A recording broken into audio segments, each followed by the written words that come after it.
National Signing Day is Wednesday, and Oklahoma is looking to bring in some offensive linemen to help shore up a unit that's been fairly thin and injury-prone throughout last season. I'm Jason Kersey here with OU recruiting writer Ryan Aber. We're here to talk about the offensive linemen that Oklahoma's expected to sign on Wednesday, and we'll start with Christian Daimler. What do you know about him? Yeah, Daimler was a late addition to this class, like all these offensive linemen were. They didn't have a commit for so long. The good thing is, while they don't have a lot of depth there, up front they should be all right. So they should be able to get through this year without needing these guys to contribute big time immediately. But Daimler was a late bloomer, was committed to Arizona State for a long time, struggled with that a little bit when OU jumped on board. But in the end, with Coach Patton, he decided that OU was where he needed to be, and he'll have some time to develop. I look at him as a likely redshirt guy. What do you think about Christian?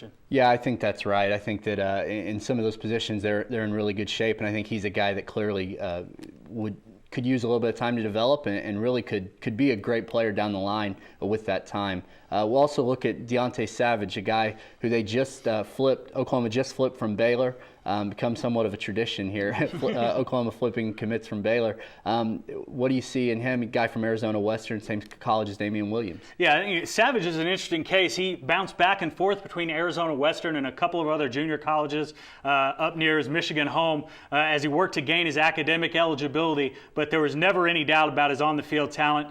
Blocked for Damian Williams 2 years ago at Arizona Western, set out the 2011 season as he worked on his academics, but really burst on the recruiting scene late in the year, was a second-team JUCO All-American, and he's a guy who only has 2 years to play to, so you figure that OU expects him to be in the mix very soon. Yeah, I think so. I think that he is a guy that they expect to come in and contribute immediately, or at least have the opportunity to contribute immediately. And he's obviously talented on the field enough to do so. Another guy, another JUCO guy, Josiah St John, guy coming from Trinity Valley in Texas, got a very interesting story. Canadian, went to California, went to Texas, and now he's coming to Oklahoma. What do you see in him?